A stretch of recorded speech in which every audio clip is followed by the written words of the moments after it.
Hey there, and welcome into UP Power. It's Kevin McNulty and Keegan Cooper back with you. It is crossover season, Keegan. It is here, yeah. We have a lot to get to. Obviously, we weren't here earlier in the week recording on a Friday afternoon again, but that's okay because we have an exciting weekend.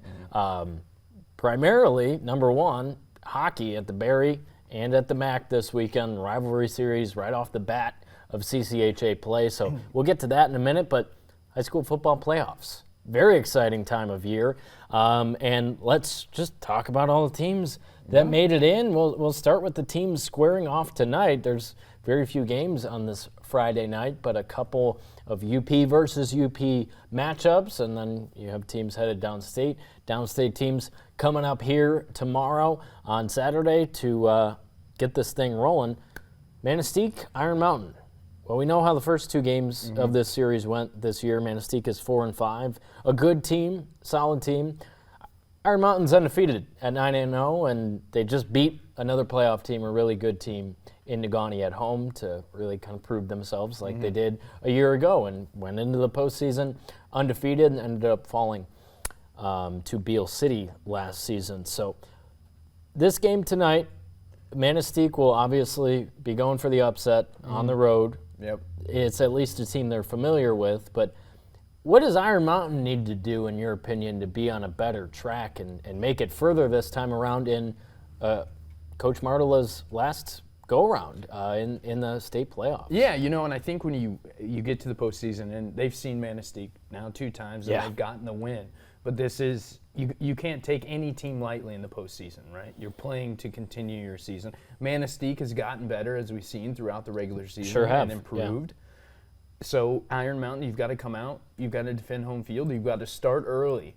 And you got to keep the gas pedal to the floor, right? There is no letting up in the postseason, right? It's win or go home. So Iron Mountain has got to come out, start early, put their foot on the gas, and keep their foot on the gas. And that will hopefully, energize them into the second round of the postseason if they get the win over Manistee. Manistee, same thing. You've got to come out, and it's going to be a battle for inches in the postseason. Iron Mountain, you want to say that they're favored because they've gotten 2 wins. But the more and more you see a team, the harder it becomes to continue to beat them, if that makes sense. I think that's true because you look at their 2 matchups this season. So week 3, September 13th, Iron Mountain beats them up pretty good, 62-25. Then they meet in week 8, so second to last weekend of the season. It's 42-21 in the end. So, if you're keep on shrinking that margin there, and you're in pretty good shape. I think the Emeralds need to come out firing. Yeah. And they need to make a statement right away, and that will be a big tell as to whether or not they'll have a chance to make this a 4-quarter game. I think there's a potential they can do that. We looked at the Westpac Iron Division all conference teams this week. Dominated by Iron Mountain, the player of the year, Ian Martela. He's been exceptional all season long. Offensive player of the year in Alex Jane. We know that. Yeah. He's a force. He's powerful out of the backfield.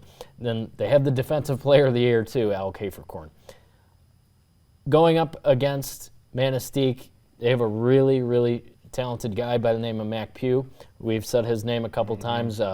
When Manistee was taking on Iron Mountain, he was the reason – large part why they stayed in that second game as well. So we'll see what happens, but excited to have a conference matchup in the playoffs. Yeah, you don't get it often, so it's nice to see. You absolutely don't. The other game in the UP tonight between 2 UP teams kind of has a similar feel to it. It's an 8-man, Munising going on the road to face Pickford. These teams met last week. The Mustangs are banged up. Yeah. Because remember, we were talking a lot more about them toward the beginning of the season when they looked great. They were 5-0. They were absolutely rolling. Injuries started to pile up, and they dropped a couple games, dropped the game to Rudyard. And then last week against Pickford, 64-8, your final.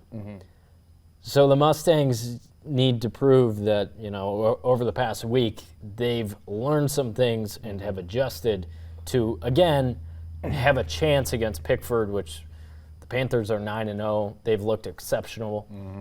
Only team to take down North Central this year. That was back in week 1. Yeah. I think that's a big sign, and that wasn't even necessarily close. So that's why we kind of had the skewed view of North Central for most of the season. Now they're 8-1 going into the postseason. Their only loss, of course, the Pickford team. I said it on Fever last week. I really think that's a team that could be playing in the Dome at the end of the month. Yeah, no, I think Pickford has played exceptional football for 9 weeks, and it's kind of the same scenario we just talked about with Iron Mountain and Manistee. Munising, if you want a chance to come out in this game and make it 4 quarters, you got to come out early, you got to strike. You're going to be battling injuries, so it's a great time for some of these other players that may not have the ball in their hands all the time to step up and make plays. Pickford, the same thing, though. Vice versa. You're 9-0. You're the team everybody wants to beat. You know you're going to get everybody's best for 4 quarters, so you have to come out early. And, we look at their first 9 games of the season, and they have. They've had multiple kickoff returns for touchdowns, or they've had, multiple runs for 80-plus yards on the first play from scrimmage. So it's that battle in the postseason of you've got to give it everything you have, and then some. And Pickford, they're favored. Most definitely. They just got the big win over Munising, but if Munising's able to be a little healthier for this game, maybe we see a different score. Yeah, we'll see what they look like when they come out. And again, you got to hit the ground running in these games. When you're going on the road, it's a tough environment. Iron Mountain's going to be packed. Pickford's going to be packed out there. So you better show up right away, or else you might not have a chance. A couple other games tonight. We'll have highlights of both of those games. Bark River Harris got in at 5-4. I'm really happy about that in Division 8 because 2 of their losses are to Iron Mountain. Yeah. So outside of that, they're 5-2. Bark River's a good team. They're going to face a very good team in East Jordan later tonight. But again, in D8, Bark River's in a kind of similar situation to Manistee and Munising, where they're the underdogs going on the road, but they have a chance. They've played really good ball this year. They have, and the Broncos have looked good. They have talent too. Yeah. Those special awards for the Iron Division. Olin Johnson was the Special Teams Player of the Year. So if he rips one off, you never really know. I can't count them out. It's gonna be hard going on the road, crossing the bridge, but that's a team that deserves to be in the playoffs, and they have the chance to do something really big tonight. No, they do, and it comes down to it's playoff football. Anything can happen over 4 quarters. Start early. You're playing on the road too, so you're going to be facing. You're not playing at your home field. You've got the opposing fans there. So if you can get on the board early and get a little momentum and have that momentum swing to your side and stay there, the Broncos could be looking at making it to the second round. Yeah, we'll find out. Let's go to Division 6. We'll talk about these 2 games because both the D6 teams that made the postseason from the UP are headed on the road. One of them tonight, Negaunee. Negaunee now 6-3, going up against a Boyne City team that's also 6-3. Now, Negaunee's 3 losses. You look at the teams that they played, probably the top 3 teams in the UP in 11-man. Yeah. I don't think there's a doubt about it, really. No. Menominee, Kingsford, and then who's the last one that I'm forgetting? Iron no? Yes, Iron Mountain last week. Yeah. So they lost to Menominee, Kingsford, and Iron Mountain. Yeah. Negaunee's a really good team. We know that. They have a veteran quarterback that played in a state title game 2 years ago as a sophomore. Yeah. And now throws the ball quite a bit more, as we've discussed, to his talented wide receivers, Baron Eslip, Brady Mager, Ian Engstrom. Those are talented kids that they are trotting out there. I think Negaunee's 6-3 record is deceiving. I think it is too, right? They played the best in the UP. Menominee, Kingsford, Iron Mountain. So, I know they didn't win those games, so they can't say, they're quite on par with Menominee and Kingsford. But again, right there. Yeah, and they play solid football. I think that's something. Of course, that they're well coached. Yeah, right. They play solid football. So it's going to be, maybe it's the Negaunee grinded out 3 yards a carry, or Ty Jacobson has the ability, and we've seen it over this year to throw the football. So they're going to be exciting to watch in the postseason. Because here's the thing: you're in the postseason, you're 6-3 record. Doesn't matter anymore. Nope. Right? It's win or go home. So I think we'll see some hard-nosed Negaunee football, and I think that's exciting. I think that's a good lead-in to the other team in D6 that's going on the road Saturday to take on Kingsley, and that's Calumet. They're 6-3, and if you think about that Negaunee-Calumet game where the Miners came out on top, they had to grind that one out. Yeah. And they were running the ball, and finally I think they were into the second half before there were points scored. And they punch it in and just they won that one. It was a tough one on the road at Calumet. So the Copper Kings, and they're our game of the week early in the season, they really got better throughout the course of the season. They started well. They were 2-0, finished 6-3. They're going on the road to Kingsley, 7-2. But again, records don't matter. So it's going to be tough for Calumet. But Saturday they get another chance. Another team that I'm happy got in and has a chance. Mm-hmm. Yeah, no, and we saw that, from our game of the week to watching them week to week, Calumet got better, and they played some stiff competition throughout the year. When that Negaunee game, to hold them scoreless through the first half, a team that's known for putting that's impressive. points on the bar. It says a lot. Yeah. So again, Calumet, grind it out for 4 quarters, and at the end of the day, we'll see who comes out on top. Let's go to D5 because I'm really excited about this team. Yeah. And we'll get to Menominee, obviously, with what they did last year. The chops a lot of those kids have, proven it in the postseason. That's going to bode well for them. Mm-hmm. Kingsford is 9-0. For the first time, I went through on MHSAA to see when the last time they finished the regular season undefeated. Mm-hmm. I believe it goes back to 2004. So the last 20 years, it never happened. Yeah. So this Flivers team is rather historic. Yeah. A little banged up. Hope they have Jack Kriegel back. Mm-hmm. I know he was out last weekend for their season finale against Marquette. But, man, probably the most impressive team during the regular season was the Kingsford Flivers. Nick Navarra, another veteran quarterback. Coach's son, Mark Navarro, we agree, does a great job. He was the coach of the year in the Copper Division of the Westpac. Gavin Grondin was the offensive player of the year. Has made some huge plays. Been huge on special teams, too. Yeah. So I'm so excited about Kingsford. They are at home against Gladwin tomorrow. Gladwin is 6-3. You're at home. You're at the top of D5. Yeah. Leave no doubt out there tomorrow, Flivers. No, that's how I feel. Yeah, no, I agree with you. And I think the thing for me that has been the most impressive is when Kingsford played Marquette last regular season game is, yes, their offense was there. Gavin Grondin's a phenomenal player, but defensively, what they did and the pressure that against they put a Marquette offense that we talked a lot about this year. Yeah, and the pressure that they put on Ford Richardson, do that to the Gladwin quarterback, and it bodes good things. When you don't give your quarterback any time to throw or run, it bodes well, and then that just boosts your, offense. And then, of course, if you have Gavin Grondin who spins out of 7 tackles and runs at 90 yards for a touchdown, that's going to help you as well. So Kingsford defensively, I think, is going to be dangerous in the postseason, and that just bodes well for their offense, right? If you get a defensive stop, that just gives your offense that much more oomph going out there. Nick Navarro, too, veteran quarterback, can throw the ball. And when you're throwing to guys like Gavin Grondin and Jack Kriegel and Gavin Trevelyan, when you're throwing to those guys who are athletic and can just go up and get the ball, it bodes well. Kingsford, they might be the most exciting team to watch in the postseason this year. I agree. And I have a feeling that Gavin Grondin won't be upset if he's a week late to basketball practice. No, I don't think he will be. Right? Because that would mean good things for the Flivers football team. Now, Defensive Player of the Year in the Westpac Copper, also from Kingsford, Mason Tappy, been exceptional. That's the second year in a row they've had the Defensive Player of the Year. Noah Johnson was the Player of the Year for the entire UP last season. He's now at Tech, and Mason Tappy's been awesome leading that defense, as you mentioned. Let's talk Menominee. The one loss is, of course, to Kingsford a couple weeks ago. 8-1, they're at home. Houghton Lake is 5-4 coming in. Same deal. Hit the ground running.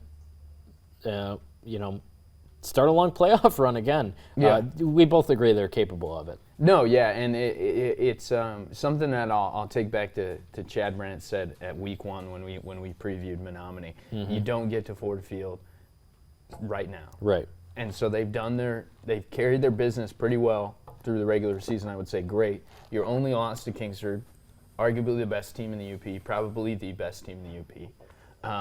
Now you 13-12 also. Yeah. So really, anybody Kingsford didn't lead in that game. Until the end, that touchdown. And less than 2 minutes to go. Yeah, so really you're talking they're right here, right? When you get a 1-point difference in the regular Yeah, I would season love like a 5-game series between some of these Kingsford and teams, Menominee, yeah, right? just play at the beginning of the season and play at the end of the season. Menominee, though, I mean, we know who they are. I mean, Tanner Turkoff is a phenomenal athlete on both sides of the ball. He's going to lead them. And also as a dual threat quarterback, so he does so many different things for them. Yeah.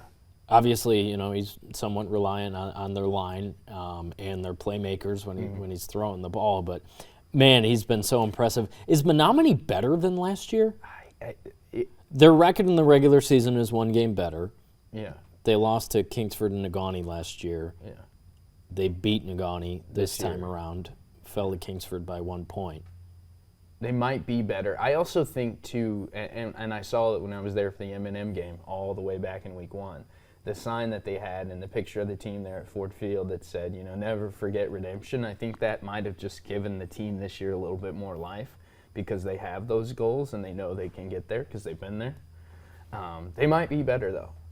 And they might be better. And what I love about Tanner Turkoff, not only what he does when he throws the ball or runs the ball, but laying blocks. And you've talked about this all season. Yeah, because, obviously when we run highlights, it's a lot of touchdowns.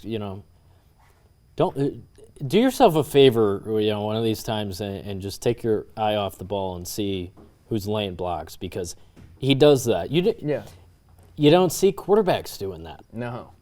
A lot. No. But yeah, the one that sticks out in my mind is the Westwood game early in the season. He got to the outside, and that poor kid. I would have walked off the field. Yeah. But yeah, I agree with you that Menominee is right there on par with last year. And I don't know if you remember, you conducted the interview actually. Mid-season, they were our game of the week against Negaunee. They were going on the road, and I believe it was Isaiah Odom. So shout out Isaiah, talked in detail about how he looks at pictures from the state championship game. And he, right before, the weekend before you talked to him, he watched the entire game back. Yeah. And that has to be painful for a kid that was on the team. Yeah. But he did it, obviously with the intention of, we're going to get back there. Redemption. Yeah. You said that week 1, too. Yeah, I think it has kind of given them even more life than they already have, which is exciting in the postseason. That's what you want to be. They have lofty goals, and they have the ability to achieve them. So, go out on Saturday and, make a statement. You're at home. You got a team that has 4 losses coming to your place. Give it to them. Yeah, and we've also talked about the fact that, Menominee, UP school, D7, they lost that game in the state title that, they felt like they should have had. And if not for a couple of those long runs from Lumen Christie's running back, who went on to play Central Michigan, maybe. Don't quote me on that, but he's a college running back now. Just the feeling of that, obviously Lumen Christi is not a big school. That's why they're in D7, but a downstate, private Christian school, and you're like, ugh. Yeah. And it felt like it was taken from them. There's that one call. We don't have to get into it, but it just really, if you're a Youper, you were like, ugh, that one got away, and it doesn't feel right. I guarantee that feeling has not gone away for the Maroons. Yeah, no. In the last 11 months. So we'll see what they can put together. Another team, obviously, we're very much looking forward to covering throughout however long their postseason run is. 8-player, we obviously talked about Munising and Pickford in Division I. Elsewhere in Division I, this is a really fun matchup tomorrow. Norway, Ishpeming. Yeah. It's really fun for a bunch of reasons. One, I think we both really like Norway's team when they're healthy. Mm-hmm. They're 7-2 at the end of the regular season. Ishpeming 6-2. They had a game taken from them. The other reason why I think it's so interesting is Ishpeming hasn't played anyone from the UP. Yeah. Besides Pickford. They went on the road and got beat bad by Pickford. But Ishpeming hosts a playoff game. They haven't had many home games either because of the late switch to 8-man. They didn't have a conference. They didn't have a schedule. Pieced it together. I give them a lot of credit for having a season and having a good season. So they get to host Norway tomorrow. We're not sure on the status of Norway's quarterback, Cole By. We don't want to speculate too much, but hopefully he can go because that might give us the best game. Ishpeming, we had highlights of them. We're at home last Saturday. Caden Luma's really, really good. Yeah, I mean, and we knew that from the basketball court. Football last year when they were an 11-man, they were 6-3 in 11-man last year. Yeah. So it's not surprising to me that they were 6-2 in the regular season. This year, it just kind of stunk that they couldn't play other UP teams that we're talking about. Now they do. What do you got for this game tomorrow? Because I don't really know what to expect. Yeah, I mean, I think a lot of it depends on the fact of is Cole By able to go for Norway, right? Yeah. On the defensive side for Norway, you've got to stop Caden Luma, right? Whether he's throwing the ball or whether he's taking the direct snap. We saw him last Saturday to close out the regular season, run for multiple touchdowns, break out for long runs. So you've got to stop him defensively. Offensively, too, for Norway, I think it really all depends on do they have their quarterback. Now, they're still going to be successful even if he's not able to go. But he's been their guy all year. Yeah, and you kind of saw it, when he was out. Yeah. You could tell. You just look at, what kind of team they are without him, and it's not quite the same. So absolutely hope he's back and can give them, everything he's got, because that's another senior. But the other thing about Caden Luma, I think he's a guy that's kind of made for 8-player football. Yeah. Because just athletic, quick. Mm-hmm. You think we'll get to Forest Park in a minute. Vic Giuliani for Forest Park is kind of that guy, Gorzinski kid from North Central. Forgive me which one he is, but Gorzinski. He's just been so good, and I think the transition to 8-man didn't necessarily hurt him. Because he was kind of made for it. No, yeah, and I mean you saw him on this last week, where he'd get the ball and he'd get just a little bit of space, and it's like, well, curtains, I'll see you in the end zone. Yeah.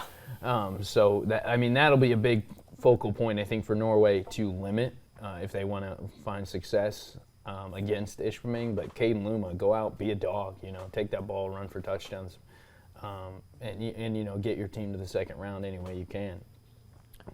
I still think Norway is in all right shape. That game 2 weeks ago against Pickford was the first game that Cole By missed.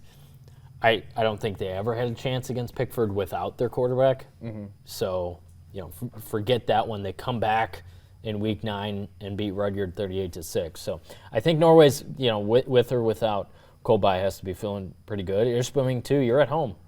And you get to play a UP team finally. I said that when Ishpeming made the switch and they couldn't fit these teams, other teams we cover, into their schedule. That just kind of stinks for the kids.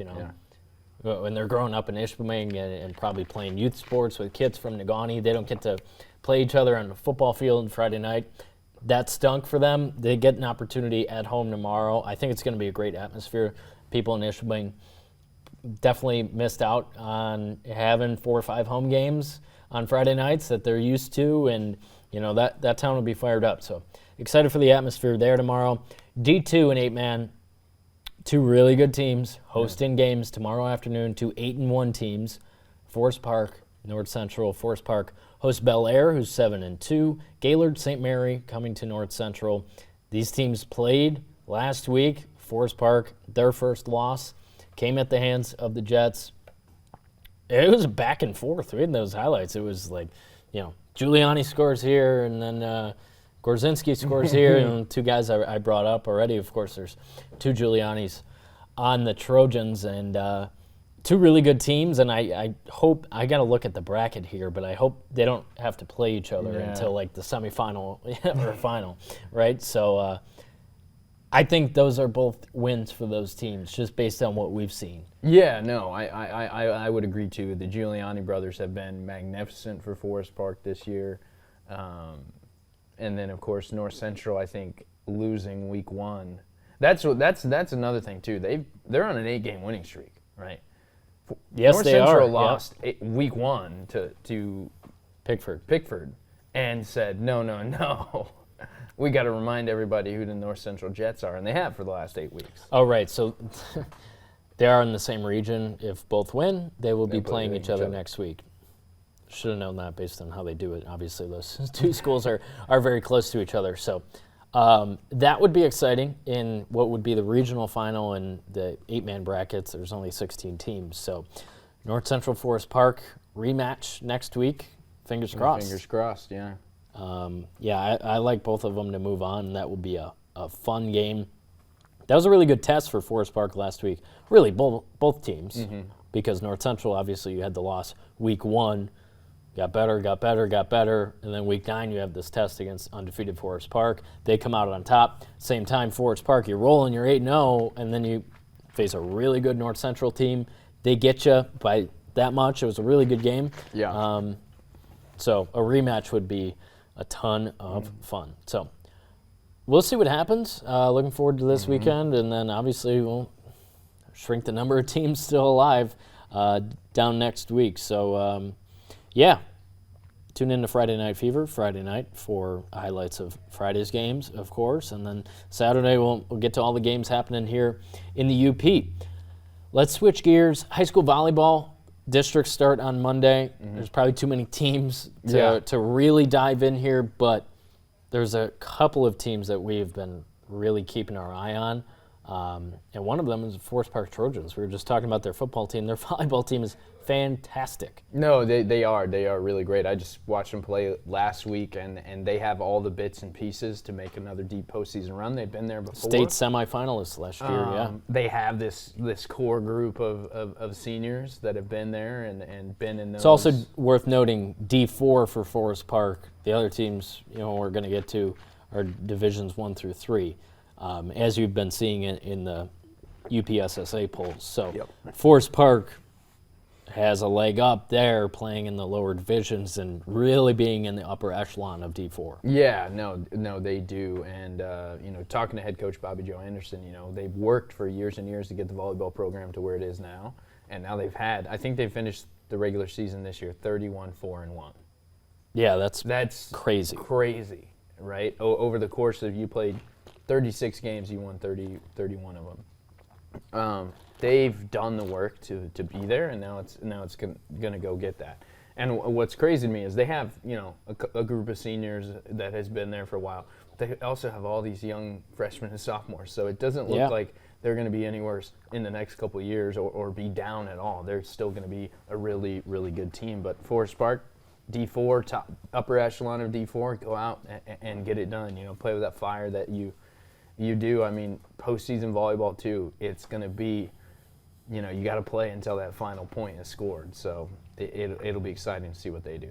Well, it's great when you see programs being built at the high school level, because it's all based on culture and how you practice and how you train in the off season, because there's no recruiting. Yeah. You're in Crystal Falls, you got what you got. Yeah. And the fact that Bobby Joe Anderson and everyone else that's been involved there has been able to create a consistent winner.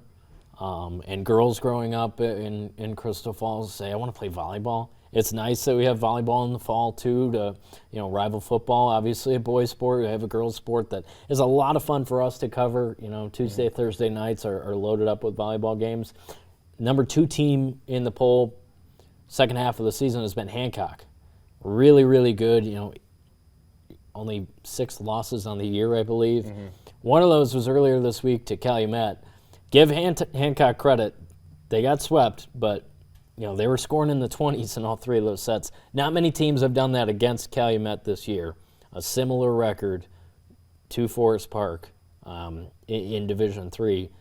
And they're tall. They're intimidating, I think, would be the word I would use to describe that team, because they are lengthy, and Kate Bonacorsi, their head coach, deserves a lot of credit for just how they've gotten better throughout the year. They knew they were good. Yeah. They were good last year. She has a great program going there, and they have alumni playing in college. Helen Byring for the NMU Wildcats. We say her name all the time. Mm-hmm.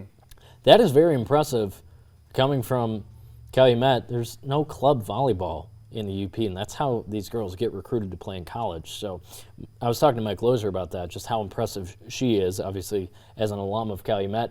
Speaks to the kind of program they have there. Yeah, no, and I remember all the way back, very beginning of the season, down at the Kingsford Invitational, watching Calumet play, watching Kingsford play, watching Forest Park play, and they got to play each other, right?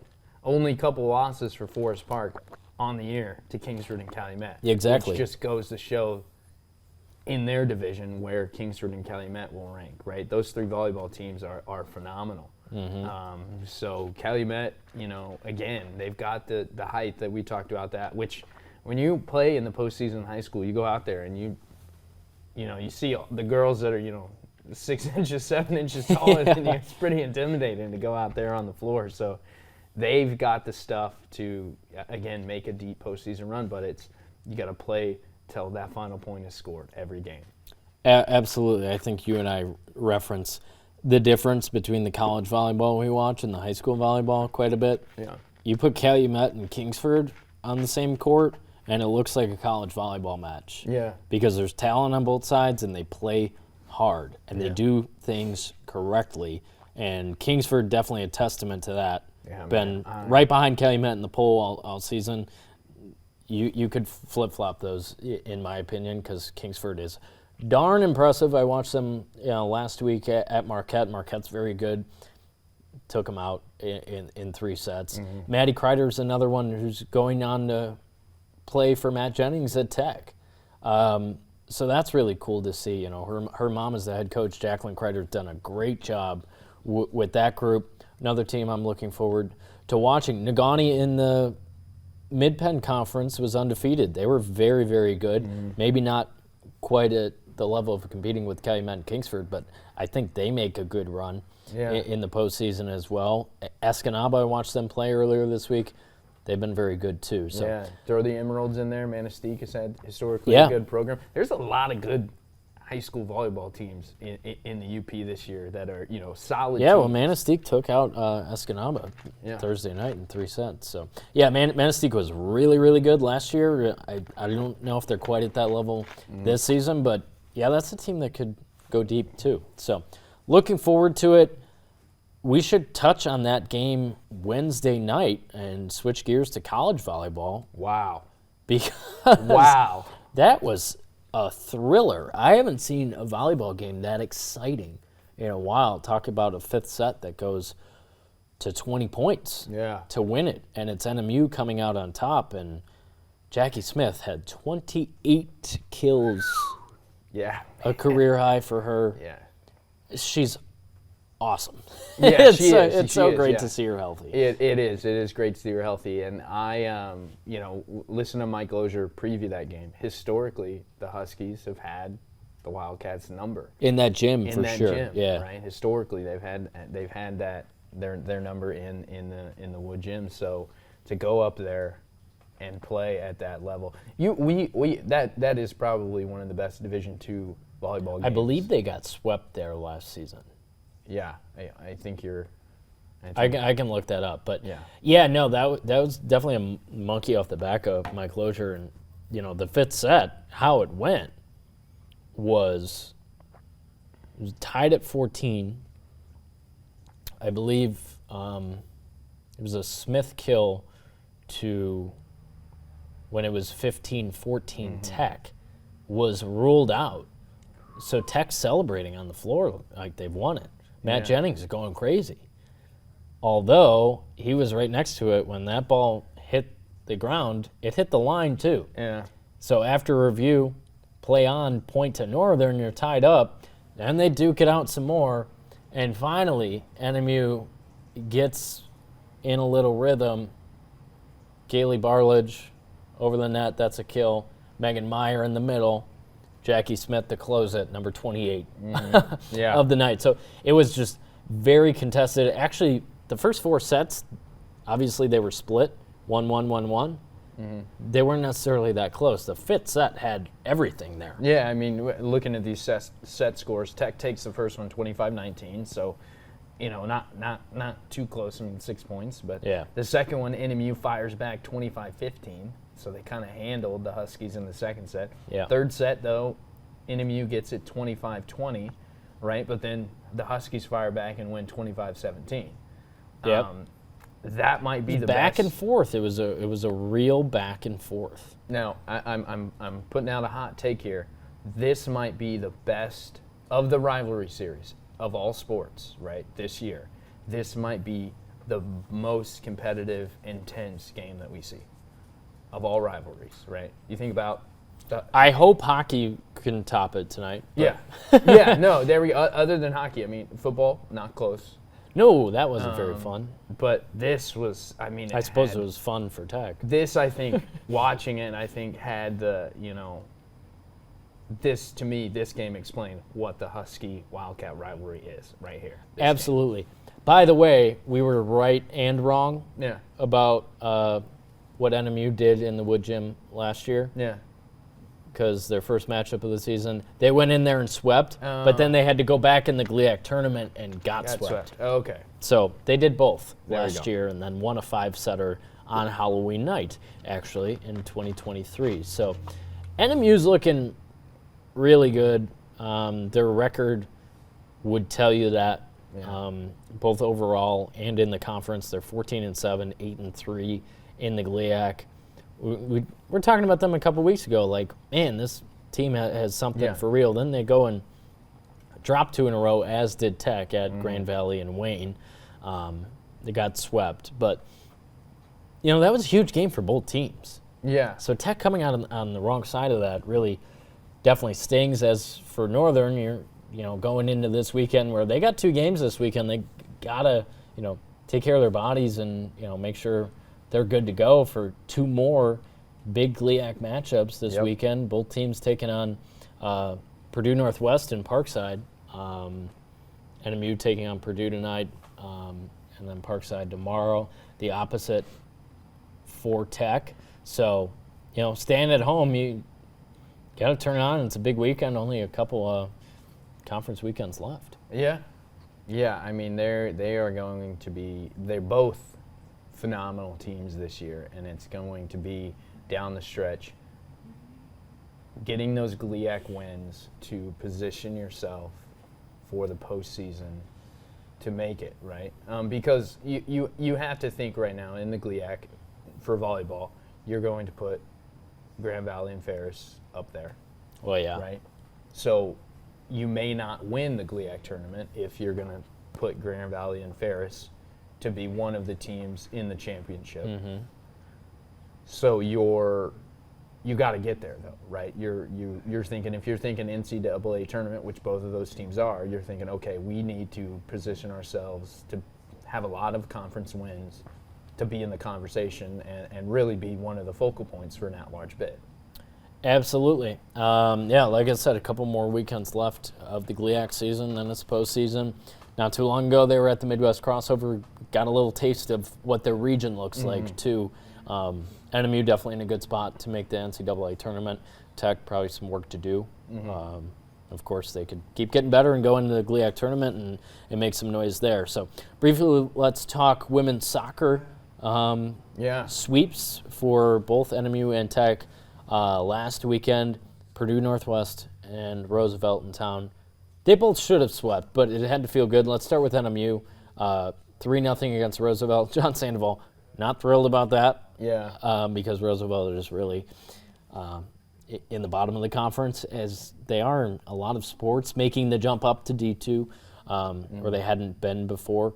So 3-0. They win that easily. It was never really in doubt, but Sandoval did not like the way they played. Then they come out on Sunday senior day, and wow. Yeah. I mean, it was, and I've been talking with Sandoval after that game, the intensity level was so, I wasn't at the Roosevelt game, so I can't comment on that one, but for me, watching them play, it had an aura to it, that they're like, it is our senior day, we are going to win, and it is going to be brutal for whoever plays us for 90 minutes. That doesn't surprise me at all, because I was at the Roosevelt game on Friday, and just hearing John Sandoval talk, obviously, he was the coach of the year in the conference last year. You and I have a ton of respect for him and the job he's done at Northern. I've said it, but he was not happy. And he talked to the captains after that Roosevelt game, and you could tell they turned it on for Sunday. Very impressive 5-0 win.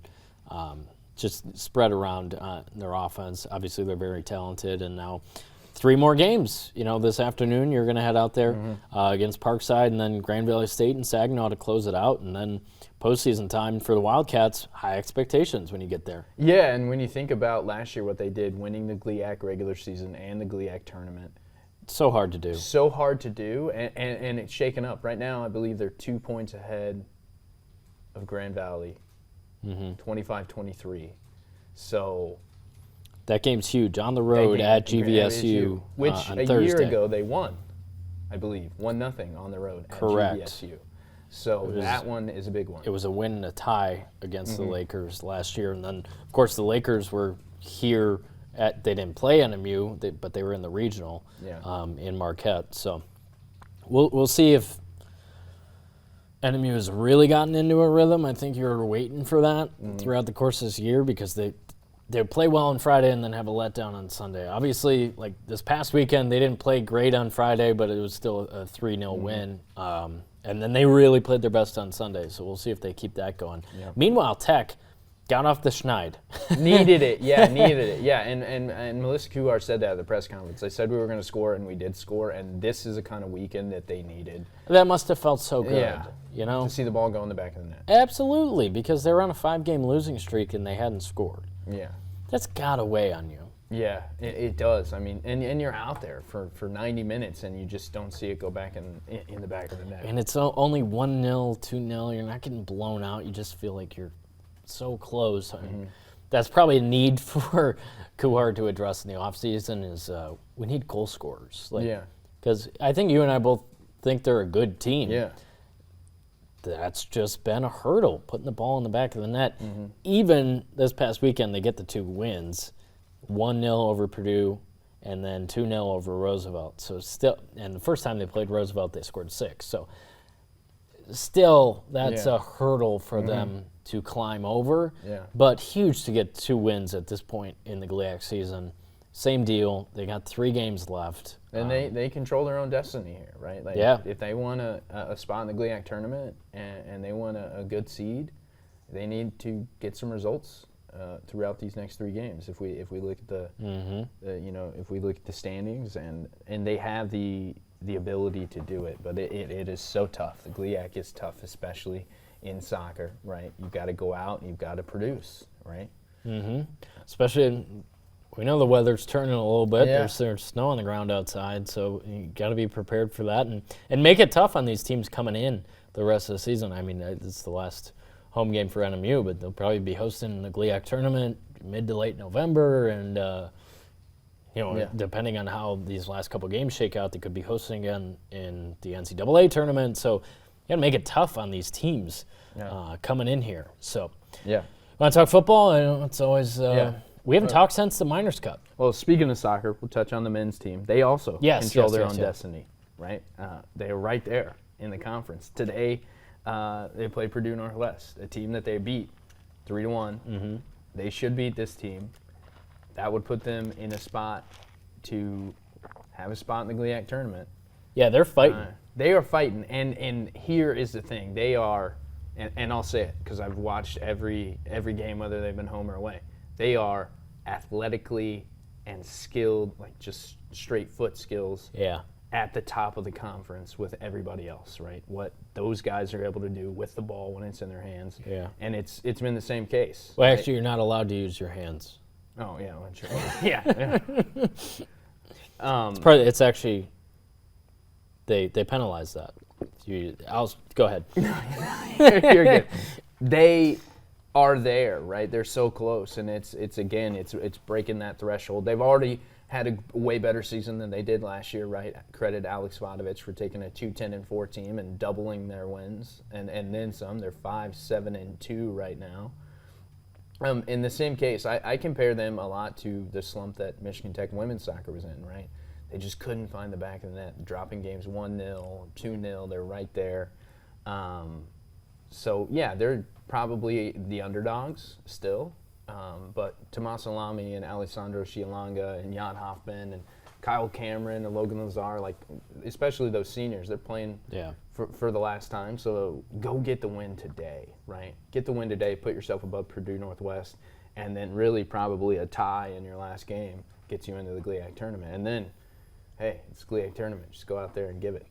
Who knows? It's postseason time for a lot of these fall sports, and well, it's exciting. That's the case. When you get in, who knows? Yeah. Who knows what's going to happen? Get the ball to the Italians. That's what it works. It's works. tried and true for Northern. Yeah. Miners Cup, we haven't talked since then. Yeah. Michigan Tech did not play their best football. I think that's clear. But you played it. No, and if you listen to my interview with Dan Metlack at halftime, you know that. Yeah. They didn't play their best football. It was 20-3 at halftime. I'll go in on this. It was a slow start. It was tied at 3 earlier in the second quarter, and then Brandon Michalak breaks free. Freeze hits him for a 50-plus yard touchdown.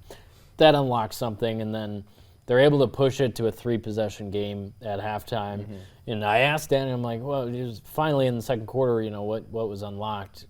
How'd you guys turn this game around? And he's like, we really haven't. I was like, no, you have. Like 20-3, you got to feel good going into halftime up 20-3.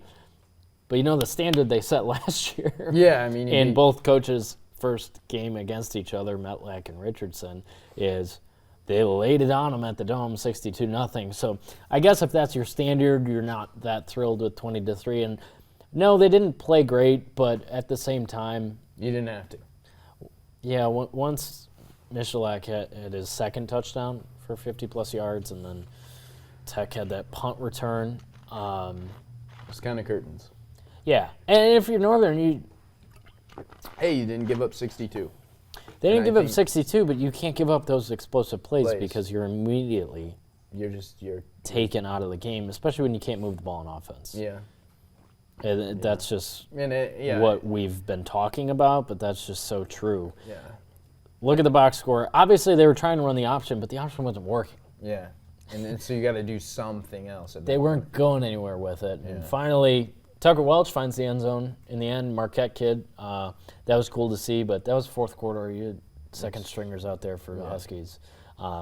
Freeze was 11 for 24, 2 interceptions. Like he wasn't great either, and I think that's part of the reason Metlack was not thrilled at halftime because that's his guy. Alex Freeze and him, they have a great relationship.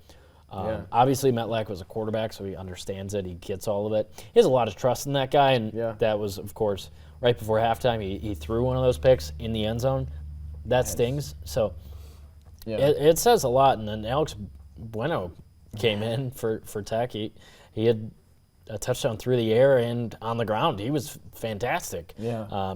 And it was cool to see Freeze fired up for his guy on the sidelines. Yeah. He absolutely was. And then Aiden Horde threw 10 passes. He was 5 for 10 for 59 yards, long of 25. Like, I don't know if they trusted Aiden Horde to throw the ball. Yeah. I think their offense would look better than what the option I agree. has given I agree them. with you. And it doesn't get any easier for them on Saturday, right? Like you're going. No, they have Ferris at home. It's not going to go well. Yeah.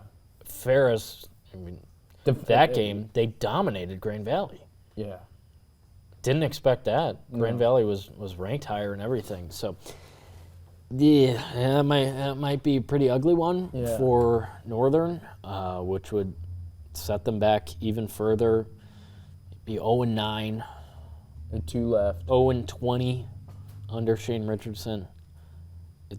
Who does the Huskies have this week? It's bleak. They're at Roosevelt, so they're getting a win. They're going to win. Yeah.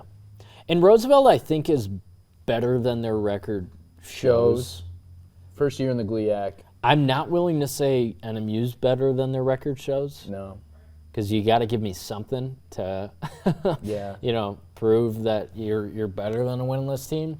Roosevelt's been competing with those teams, those top teams in the conference. I'll throw Davenport in there. They were competing against them when they were playing top-tier D3 teams early in the year in non-conference. They were in those games. NMU, when they played Alma, top-tier D3 team, at home on homecoming, that wasn't really the case. Yeah, 42-20 something. I don't know. Give Northern a little bit of credit for grinding that game out against Roosevelt.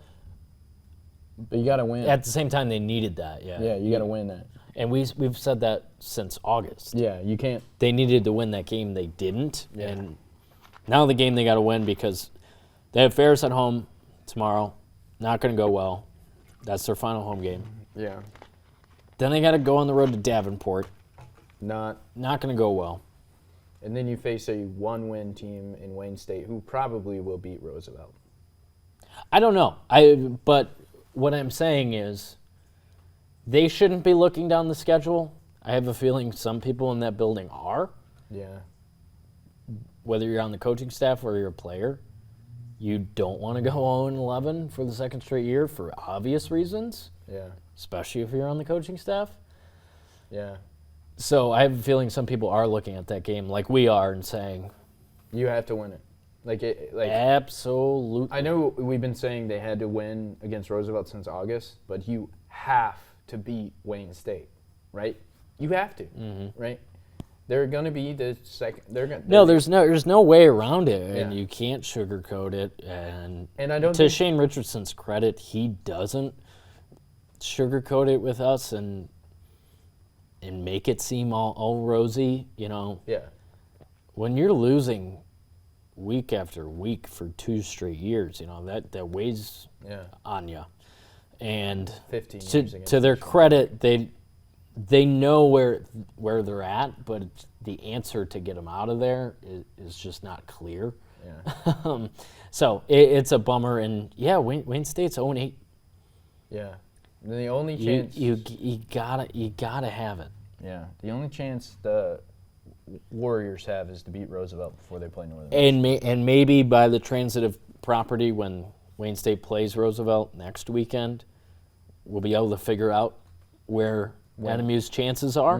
Because if it's a blowout, then you don't like their chances. If it's close, maybe you do, right? And if Roosevelt wins, you certainly feel good, right? Because you took Roosevelt to overtime. So we'll see, but this Saturday, Ferris State at home. Huskies have Roosevelt. Yeah. I Those games are going to be on opposite ends of the spectrum for the two UP teams. Yeah. So why don't we wrap up with the Lions and the Packers showdown Sunday on Fox UP 4:25 kick. I'm going to be locked into that game. Yeah, I will be. I'll be tuned in. I'm really looking forward to it. Believe it or not, the Packers can take over first in the North with a win. Because it would be the Lions' second loss of the season, and the Packers would obviously have the head-to-head tiebreaker because this is the first time the teams are meeting this year. Who do you take? I know who I'm taking. I think it's pretty clear to me who's playing the best. That's fine, and I know what that is, and I'm going to pick the Packers.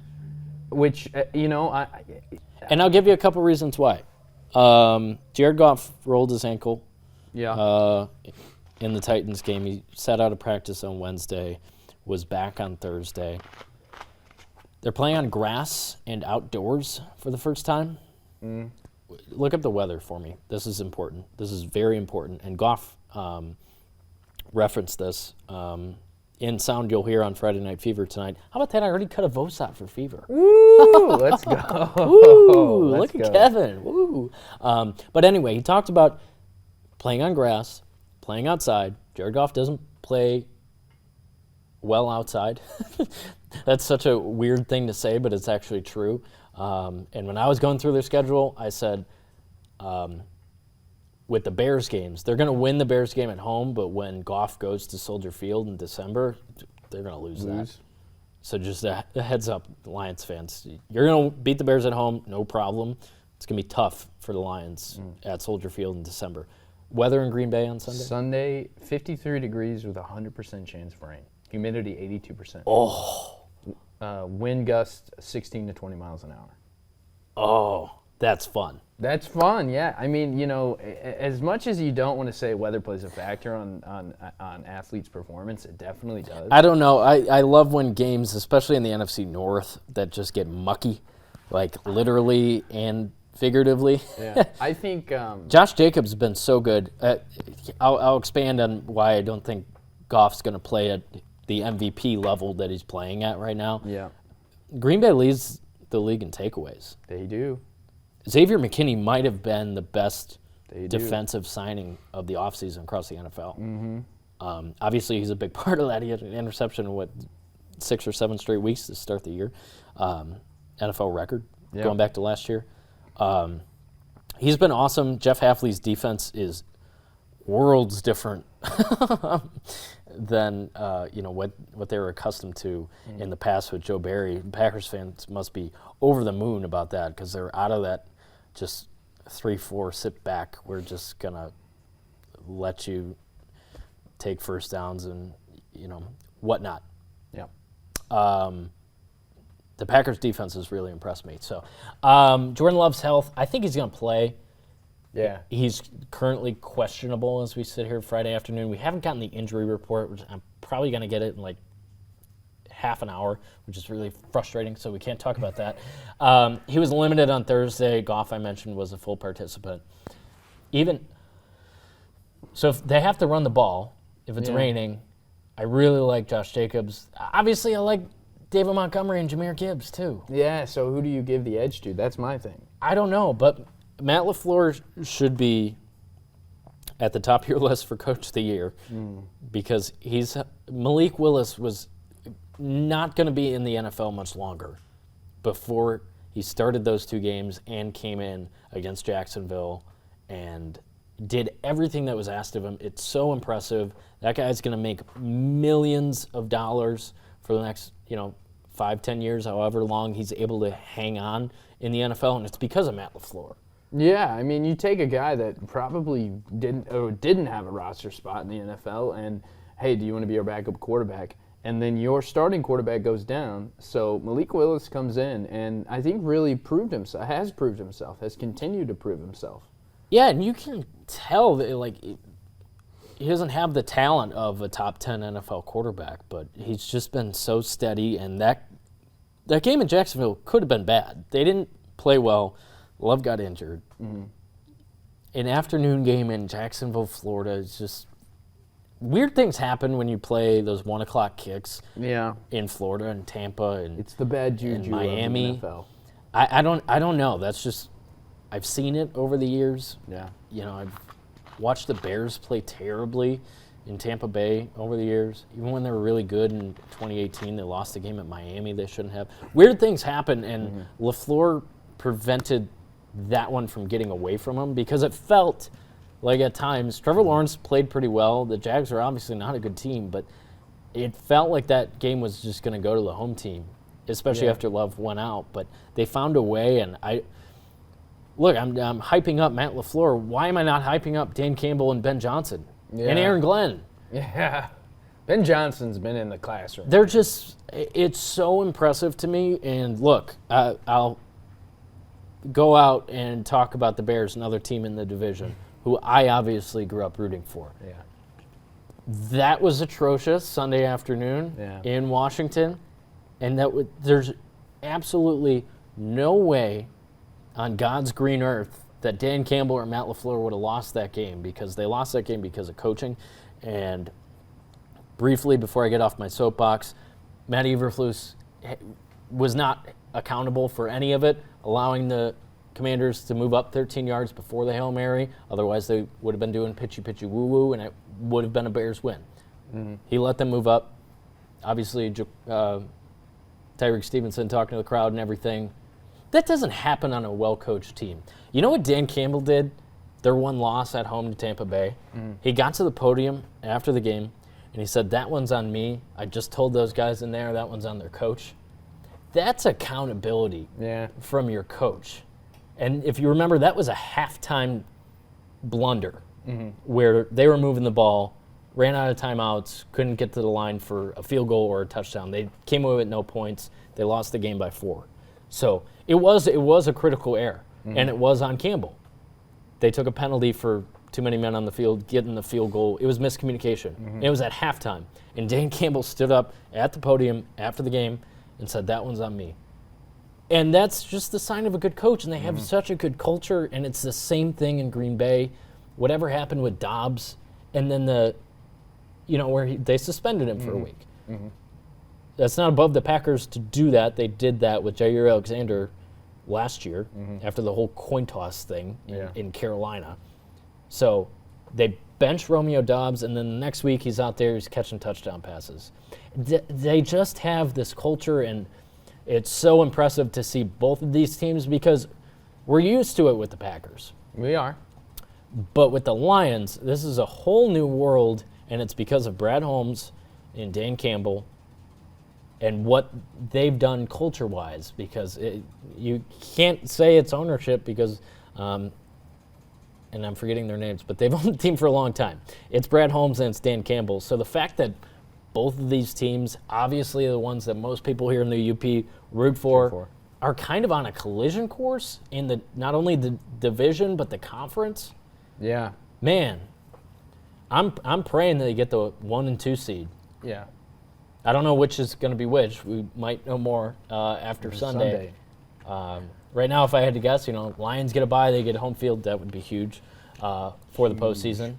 And then maybe the Packers are the 2 seed because I would have no problem saying they're the 2 best teams in the NFC. No? Yeah. I think the Lions are Lions are the best team in football right now. Yeah. Across football, yeah. I mean, the Chiefs are undefeated, but no one's playing better football than the Lions. Yeah, I mean, the Chiefs are undefeated, but the Detroit Lions are playing no one is football. playing better football. I think, and I agree with you, Sunday, weather conditions, they're going to have to run the ball. Oh, it's going to be so fun. I love that. I wish it was snow, but we're not quite there yet. Only give the edge to the Lions because I think that David Montgomery will be an X factor. Yes. Right? I think he is. You've seen it throughout this season and even last year. He finds a way to get into the end zone. And not that Josh Jacobs for the Packers is bad at all, right? He's another top running back in the league. But I just think when you compare them, I think that Jahmyr Gibbs, is probably on the same level as Josh Jacobs, but I think David Montgomery is above both of them. And so I give the edge to That's the fair. Lions. I think Gibbs is a little different. And Goff brought this up, too, when he talked to the media on Wednesday, that obviously, a lot's been talked about his completion percentage, and he had that perfect game against Seattle. And then the following week, he only had, 3 or 4 incompletions. Yeah.